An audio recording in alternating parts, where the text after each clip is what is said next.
It quite likely seems a little bit unusual for you to hear me say that on today's program, we're going to fulfill our promise of providing inspiring, uplifting content by talking about finding joy after grief. But here we are in the early days of 2021 with an awful lot of you having either directly experienced or being connected to someone or some family or some situation where they've really faced a challenging time, where grief is a very real thing. Perhaps it's a job loss, perhaps it's the loss of a loved one, perhaps it's just an overwhelming sense of, man, I wish things made sense in this world and in this nation these days. As I prepare to introduce you to our featured guest today, we do so just a couple of days after one of the strangest, most troubling scenes our nation has ever experienced. And for a lot of you, it's been a very foundation-shaking experience. And so I'm happy to welcome into the program for the first time ever Dr. Richard Dew. He's in Knoxville, Tennessee. His new book is called When Sorrow Comes: What Can God, You, and Others Do to Help Cope with Grief?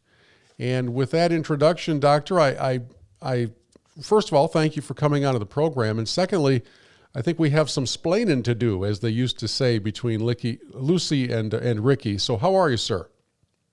I'm doing fine. Well, I'm glad to hear that. And we come to this discussion with all seriousness, with some real heavy lifting to do. So let's start at the beginning. What was it about your life story that led you to write this book? My life story had been almost picture perfect until I was 50 years old. Nothing bad had ever really happened to me. Good things happened. I was leading a great life. My father then developed an accelerated case of Lou Gehrig's disease, and they lived next door to us, and I was taking care of him, and we were getting along pretty well. He had gone in 3 months from being an active, vibrant person to being paralyzed from the chest down. But we were getting along pretty well, and then one morning at 4:30, my phone rang, and an unfamiliar voice told me that my 21-year-old son, who had just finished his junior year in college in Jackson, Mississippi, had been murdered. Oh, my goodness. And so all those good times came to an end pretty quickly right there. 6 weeks later, my father died. And so based on that, and at that time I had no idea what I was going to do at all. How was I going to get through till tomorrow, much less write a book? Or actually, I've written 5 books, but I had never written a word prior to that. Wow. I have to think that you will always remember where you were when those calls came, when the news of your son's death came. Is it one of those things that's just etched in your head forever? It's there. You can't get rid of that. It softens over time, though. Can you, I mean, if you don't mind, can you tell us what happened to your son? He was going home from work, and there were 2 young men who decided that they were going to kill the next person who came down the street. And unfortunately, it was him. He didn't know them. He had never seen them. They chased him through the streets of Jackson, taking turns at him until finally they hit him with 1 bullet and it killed him. For no other reason than the sport of it? No, that was it. Oh, man. And how long ago was that, Doctor? Oh, that was 30 years ago. Long time. It was in 1992. Well, I asked that question about timing only because we, as a people, often tend to view things in terms of it's never been better or it's never been worse than right this very second, right? That we have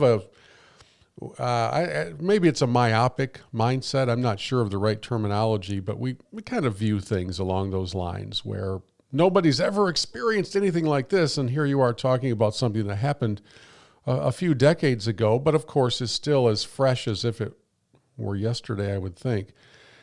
There are so many different directions someone can go after receiving a jarring news update like that. What happened in the immediate aftermath for you and your family? Well, we were almost functionless, and several things. The first year or two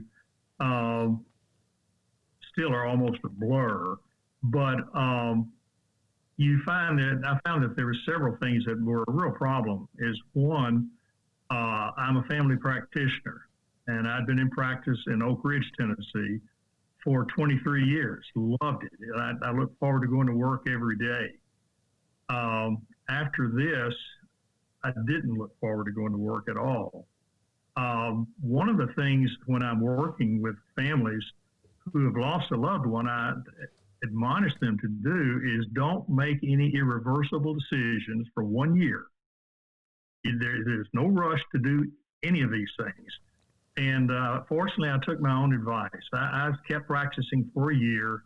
At the end of the year, I still couldn't relate to my patients the way I thought I should. So I made a lateral shift and went into another specialty that didn't require as close personal contact as I was doing in family practice. Fortunately, about 15 years ago, I started volunteering at a clinic for uninsured folks and got back into family practice and loved it just as much as I did before. Could you share some examples of what some of those long-lasting decisions could be that you want to hold off on making for a year after you go through a serious trauma like that? Yeah, some of them are fairly simple, but what do you do with their clothes? Do you get rid of them right then? With Brad, what do we do with his room in the house? Many people leave it just like it was. It won't change a thing. Some folks think that's unhealthy, but if it's what it takes for you to get through it, then that's what you should do. One of mine was Brad and I always hunted and fished together. Mm-hmm. And he had a regular arsenal of rifles and shotguns and these sort of things. And I have never been hunting since he died. And so I had all these weapons in our closet, but I couldn't really give them away. I didn't want to sell them, although they were pretty expensive. But I guess it was 8 or 9 years later, it just seemed right. So I called up his friends who had been his hunting buddies and had them all over for dinner one night. And then we laid out the rifles and shotguns and said, okay, take your pick. Wow. And gave them all away. And the only proviso was that these boys all had sons of their own by then. And so I said, you have to tell them about Brad when you use this weapon. What a great way to carry forth a memory or a legacy of him. Yeah, but you gotta wait till the time is right. Is you push it out too early, and a lot of times people will push you to do things. Everybody wants to give you advice, and you don't need advice. You just need somebody to listen to you. That's the main thing that you need when you're going through grief. There is no cookie cutter remedy for that level of pain. Everybody has a different process and a different timing. I was just thinking, Doctor, about a young lady who's loosely connected to our church and our small group that my wife and I are part of. And this young lady, this young mother, she works in a hospital. She works in a hospital on the other side of a hallway wall where her husband was on a ventilator for over a month with COVID. She was not allowed to see him. And just a couple of days ago, he passed away. And I'm trying to come to grips with what she must be going through as our small group tries to somehow help her in any way that we can. Because I would think that in a moment of that level of grief, you also have obviously great sadness, but you're also going to have some anger built in at the cause of the death, the restrictions that kept you from being able to go and see him when he's literally feet away through drywall and plaster. And I don't know if your research has broken down how many different emotions come into the cauldron in the face of intense grief, but I would have to think that there's a lot of ingredients in that stew. Yeah, and some of them can be really harmful over time, and they're normal. But as you said, anger is one of them. And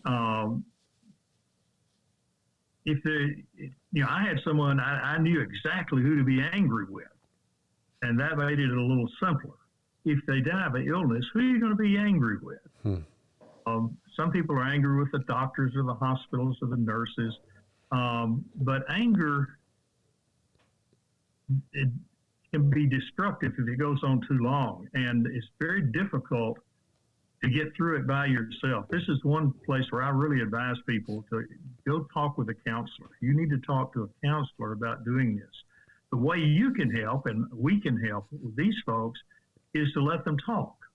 Stories are told of Jacqueline Kennedy, after Jack Kennedy was killed, that for several months afterwards, whenever she could buttonhole anybody, she would get them off to the side and go over everything that happened that day in intimate detail over and over and over again.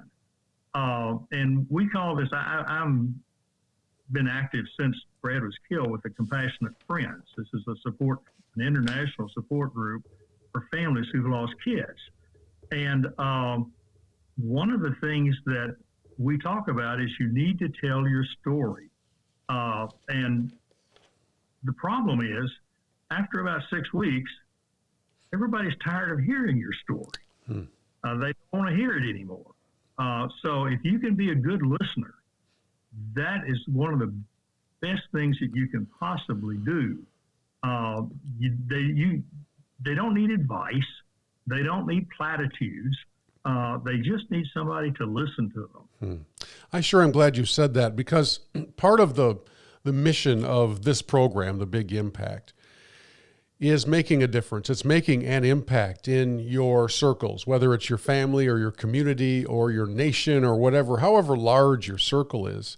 And it's entirely possible that someone who is engaged in the conversation we're having right now, maybe they're watching our video stream, perhaps they're listening to it on the radio, or maybe as a podcast. Perhaps they've been really blessed and have not really gone through intense grief, but they know someone who has, or maybe it's very fresh. And what you just said about being a good listener, I think is so crucial, because we as a people, we have a tendency to kind of glaze over our eyes after we begin hearing a story, because it takes a long time to hear the story.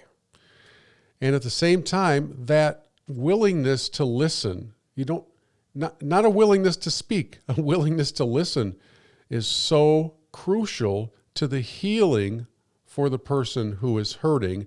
And we're going to pick up the conversation there with Dr. Richard Dew. His book is called When Sorrow Comes. We're back after this. We continue on The Big Impact with our special guest, Dr. Richard Dew. His accent leads me to believe he's in Knoxville, Tennessee. That plus the fact that he told me he's in Knoxville, Tennessee. And his book is called When Sorrow Comes. And if you're just joining us in the conversation, Dr.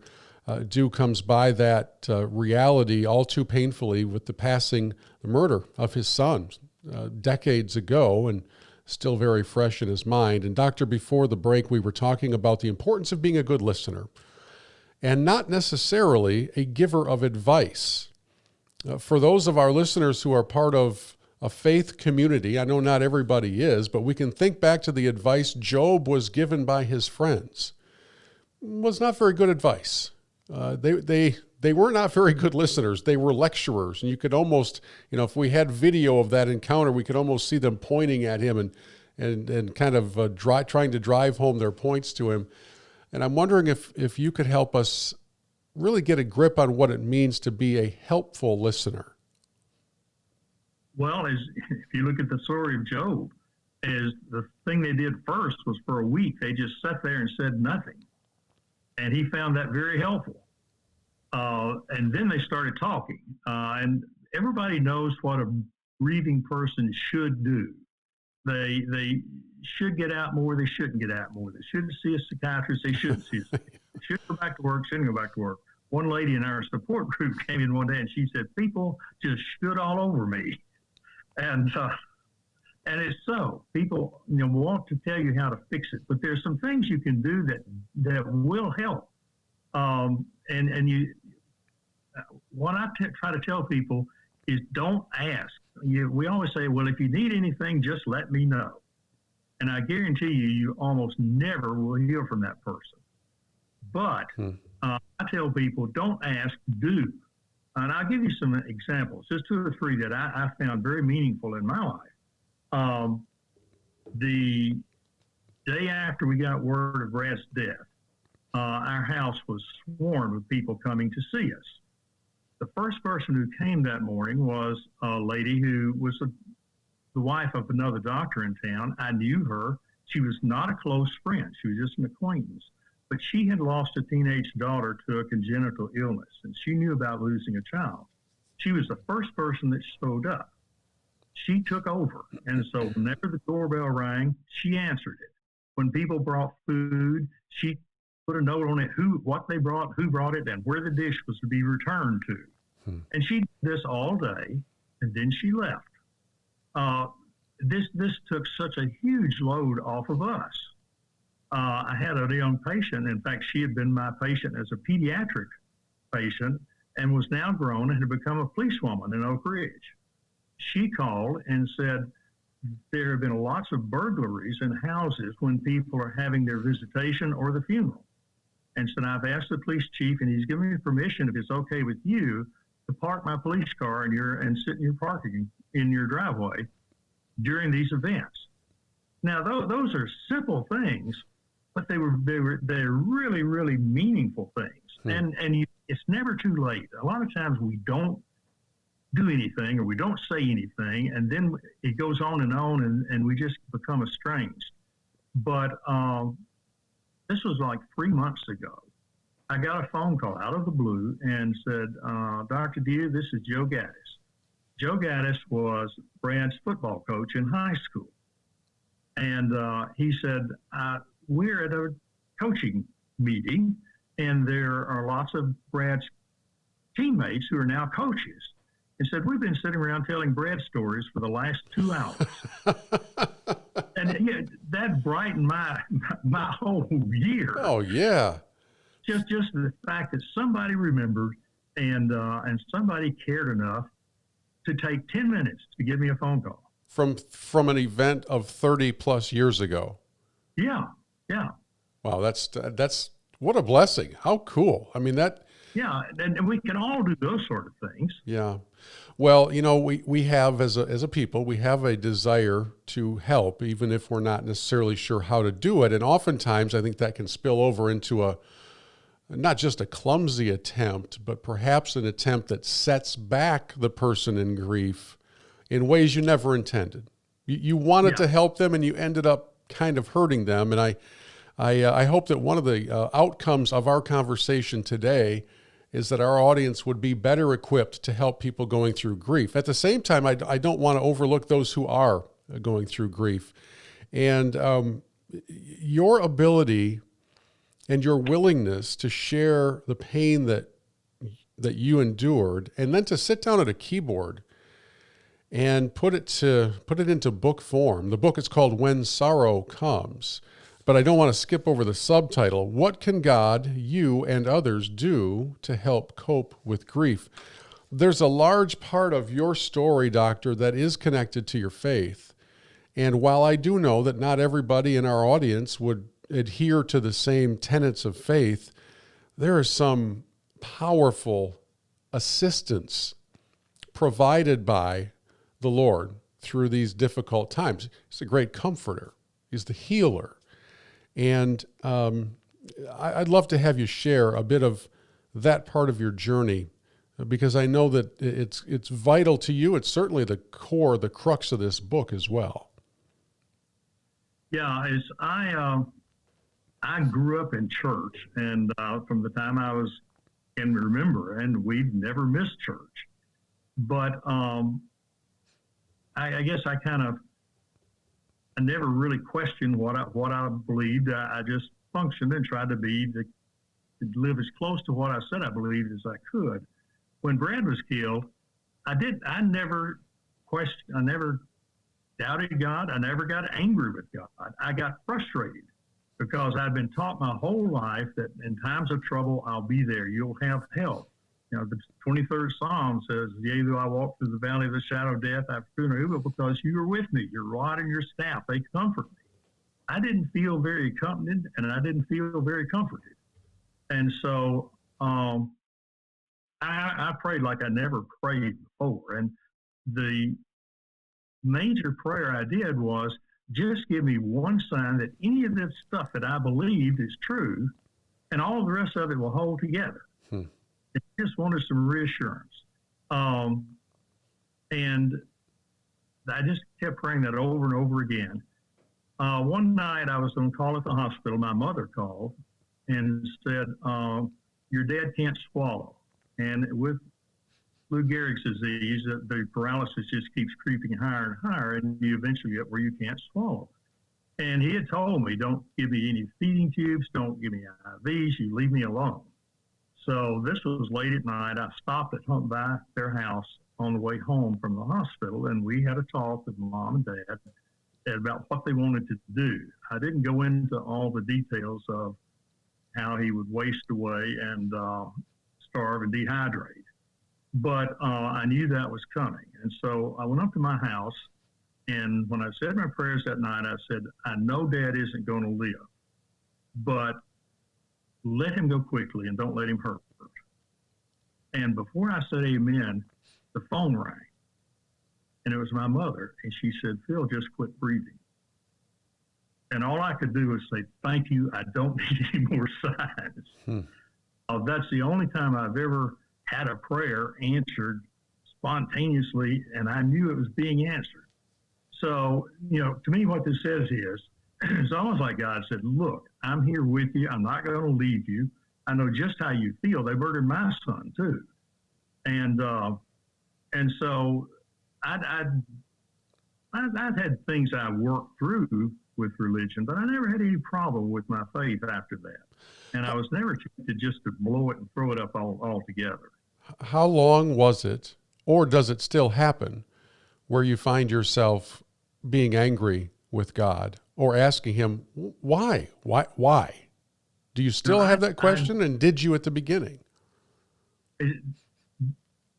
I never got angry. Why? Everybody asks why. And I think they asked three whys. The first one is why in the great scheme of things? Why? What was God, what is he trying to accomplish by this? And you're never going to get an answer to that question. The second why is, well, why me? I think we all think that if we're good Christians and we are honest and do good things and we tithe and we do all the things Christians are supposed to do, somehow God's going to give us a little special attention and not going to let bad things happen to us. But you know, you don't get an answer to that why either. And the last why is why is there evil and pain and suffering in the first place? And people since Job have been trying to answer that, and we still don't have a satisfactory answer. So I gave up on the whys. There's another question, though, that I think is important, and that is, given the fact that this has happened, what now? What am I going to do with this now that it's happened? And that's to me the thing that got me through more than anything else. I read if you don't mind, I read an interesting thing. There was a book that was popular at the time Brad was killed called When Bad Things Happen to Good People. Was that Dr. Dobson, I believe? No, it was by Rabbi Kushner. Okay. And it was interesting because I disagreed with almost everything that the rabbi had to say. His theology and mine are light years apart. However, right toward the end of his book, he had one little thing And what he said was that when these bad things happen, we want them to have some meaning, but they have no meaning. They just happen. Bad things happen. And whatever meaning is going to come to it is going to come from those of us who are left behind. And he said, you will inevitably erect a memorial in memory of your lost loved one. And it'll be a memorial to good or a memorial to evil. And if you become a nasty, negative, bitter person and influence others to do likewise, that's your memorial. Or if you become a more positive, helpful, caring, compassionate person, that's your memorial. And I took that as my mantra. That's been my mantra since then. That's why I work at the Clinic for Uninsured. That's why I continue to work with the Compassionate Friends. Why I write these books. These are my memorial to Brad. And I think that if you can find some way of bringing meaning to your loss, be it death or be it whatever, if you can find some way to bring meaning out of that, then that helps healing more than anything else. Our guest today is Dr. Richard Dew. His book is called When Sorrow Comes. Of course, it's available everywhere books are available. And Doctor, as you share your story, one of the things that I keep hearing come from it is a willingness to explore the side of the matter that we don't often hear about. I guess that's probably the best way I can put it. So we often hear about the push for, the demand for justice, and I want to see these people pay a price. And I hear you say, I want to leave behind a positive legacy. We hear about you've got to get into all these groups and you've got to follow this prescription for recovery. And I hear you say everybody's got some differences, and we would be wise to honor those differences. And I really appreciate your perspective on really thinking through all of these things. Were you able to do that well right at the beginning after your son's death, or did it take a while to develop that more mature, I guess, or more big picture perspective? It took a while. These things don't happen quickly, particularly with the death of a loved one. My wife and I, when we started, our main goal was how do we get from breakfast to lunch and from lunch to dinner and dinner to supper. Yeah, one breath at a time, right? That was our major accomplishments. Over time, these other things came, but particularly with the loss of a loved one, it takes a lot longer than people think. I remember that I went to a Compassionate Friends National Conference just a year after Brad was killed. First workshop I went to, the guy said, I have good news and bad news. He said, the good news is you will get through this. And he was right. He said, the bad news is it's going to take a lot longer than you think. He was right about that, too. I did some research. I wrote an article for the American Journal of Family Practice about this topic. And one of the things I found was that there actually are some good studies giving estimated time of how long it takes. People always say, how long is it going to take me to get back to normal? Well, you never get back to normal. I think you adapt to your new situation, but you never really get back to what you were before. And the length of time it takes is roughly, and these are rough, but they hold pretty well. I've watched it. I've worked with 4,000 families who've lost children and watched how they went through this. And after the death of an older parent, it normally takes about a year to a year and a half until you've reached whatever your new normal is going to be, how you're going to live from then on. After the death of a spouse, it usually takes 2 to 3 years. And after the death of a child, it takes 3 to 6 years. And these times are prolonged if the death was sudden, if it was violent, or if it was unexpected. And you had all of them. Yeah. And well, your child dies or your husband or someone dies by suicide. That's usually sudden, violent, unexpected. Yeah. Same drug overdoses. So it fits most everything. But it takes as long as it takes. The thing that impressed me most about the timing was my wife is a funny lady. She kept me laughing for 30 years before Brad was killed, but she did not spontaneously laugh for 5 years after he was killed. I was just going to ask you, sorry to interrupt. I was just going to ask you, how long was it before one of the two of you had a day where your mind went somewhere else and you found yourself laughing, and maybe you even caught yourself and went, hey, wait a minute, I just laughed? Yeah. Well, you catch yourself, you do it early on, but you catch yourself, then you feel guilty. But with me, it was a couple of years. I was always the person who kept our office lighthearted and laughing. And it took me 2.5 years before I started doing some of that again. So and there's no way you can force it. It's just something that kind of creeps up on you. And there's not a point where you say, well, I'm better. Yeah. You realize I'm better. That hole in the pit of my stomach is gone. Well, and let's make sure we reiterate something that we touched on several minutes ago in our conversation, and that is to everybody who has a connection to someone dealing with grief, please hear what the doctor just said. It's not your timing that matters. The fact that you think your friend should be getting back out there or climbing back into it, it doesn't matter what you think about their timing of their grief.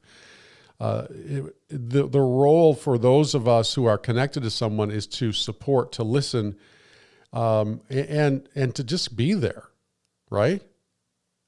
Yeah, and writing notes can be really helpful.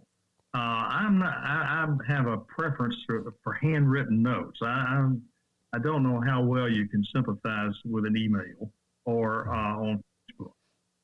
You can, and the newer generation can. But interesting thing now is we still, on June 7th, we'll get about 4 or 5 cards from people saying, we remember Brad and we're thinking about you. Wow. And that's a simple thing. You write a little note, put a stamp on it, and mail it. But it means so much to the person that receives the mail. Yeah. Does Mrs. Dew have the same perspective on this as you, or were you both, by the way? Interesting question from a couple's standpoint. Were you on the same schedule for healing, or was it different between the two of you? Oh, it was way different. She had a real problem staying in our house. We lived in a smaller town, and she was hesitant to go to downtown or go get groceries because everybody's looking, that's the murdered boy's mother. So she was going every day to a mall 15 miles away and spending the day just walking around the mall doing nothing. Wow. And this was one of the things. God works in weird ways, and I think He uses other people to do it. I prayed every night, do something to help Jean because she was going crazy. And about 6 months later, I got a phone call from our former pastor that I hadn't seen in 3 years. When he retired, he had built a cabin up in the Smoky Mountains and said, this is where I'm going to live until I die. And then he was afraid his 2 sons were going to have a fight over who got the cabin when he died. And so out of the blue, I get this phone call and said, Richard, this is Dillard. Would you like to buy my cabin? I said, yes, I would. And so I bought it, and it was one of the best things that ever happened because Jean started going up there. My wife started going up there 3 or 4 days a week and just spending time by herself on the mountain, licking her wounds. She met a group that hiked up there who didn't know anything about Brad, and so she hiked with them. And this did more for her healing than anything else. And that was to get away from me, get away from everybody, and just be able to get out and heal on her own. We both went to Compassionate Friends. She did that, and that it was really weird. I got a lot out of it by talking and going over my problems.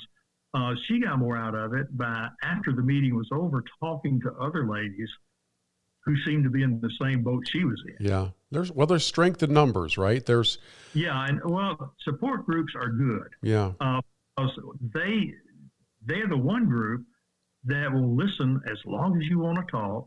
You can tell them say the same thing over and over again. If you cry, they don't feel like they've done something terrible. It's they just let you cry and Yeah. then ask you another question. Well, I think that in most any difficult period of life, whether it's grief, maybe it's addiction, maybe it's fear, probably the common thread between them all is I feel like I'm all alone, that I'm the only one going through this. And as you're talking about support groups, of course, that has the comfort of making you aware that there are others that are dealing with this, even though you wish nobody was. I have a couple of different kind of questions here as we wrap things up, Doctor. I'm going back now to the terrible tragedy that took your son, and I'm just kind of curious. Do you have any idea whatever happened to the perpetrators who did this, and have you ever had any interaction with them? Yes and no. They were apprehended about 10 days later after one of them murdered another guy in an argument over a parking place. It took 2 years before the trials were completed. They were both convicted of murder and sentenced to life in prison. Unfortunately, in Mississippi, being sentenced to life in prison means you're automatically eligible for parole in 10 years. What? So, yeah. What's the definition of life in prison? I must be off on something. Well, Brad changed that. There were so many people, such a hue and cry. Well, it's understandable. African Americans had gotten the short end of the stick so many times in Mississippi. When they finally got a voting majority, they changed the law to this. Okay, is now if you were robbing, raping, or kidnapping someone or killed a police officer, then you could be sentenced to life without parole. But all others were called simple murder, and that Brad's was a simple murder. Took a mixed race jury 30 minutes to sentence both of them. And, but in 10 years, they came up for parole. We've been through, I think, 12 parole hearings now. After the last one, I got to thinking, I'm just going to give this to the Lord. I wish I'd done it sooner. It's because every time you go to that, it's just like breaking a scab off a sword. I cannot imagine the grief again. So we finally gave up on that. But one of the things, and this is the one thing I'm most disappointed in myself with, I give a lot of talks to various groups about grief, and one of the things they started asking me immediately, well, have you forgiven these guys? And I can forgive most anything done to me. It's hard to forgive something done to your kid. Yeah. And so for a long time, the best I could do, I said, I don't hate them anymore. But I made a mistake. I was reading the Lord's Prayer in the Bible. And if you read the next verse, it says, if you don't forgive them, I'm not going to forgive you. And here I am praying, forgive me just like I forgive them. And so I figured it was time. It was 10 years later, but I sat down and wrote a letter to each of these fellows and said, I cannot forgive what you did, but I can forgive you, and I don't wish you ill. And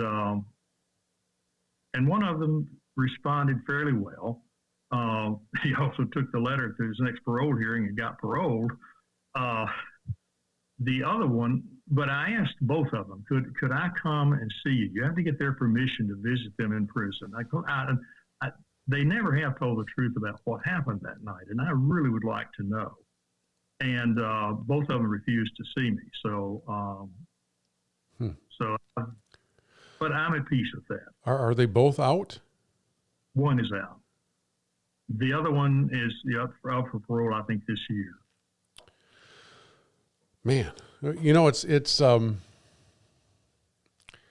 It's hard to wrap my head around that part of the story, but I sure am glad to hear you talk about your processing through all of it, because had you said, oh no, the next day I knew what the Bible said and I decided I was just going to let it all go, I don't think I would have believed you. I mean, yeah. Some people I think can, but I didn't. I couldn't, and I didn't. And I think I could have done it much sooner, but it is what it is. Well, Doctor, as you and I speak, my 22-year-old son happens to be home for a bit. He's got some medical things we're working on, and I can't think of a worse nightmare than to have one of my children harmed. And I sure appreciate you being open and raw, and not only talking with me about it, but in writing this book, When Sorrow Comes, What Can God, You, and Others Do to Help Cope with Grief? And I'm so glad to know that you can find healing and you can find joy on the other side of it all, even while still remembering and honoring your loved ones. Thank you so much for your time and for your insight, and for as many times as you share your pain with folks that need to know they're not alone in all of this. So thank you.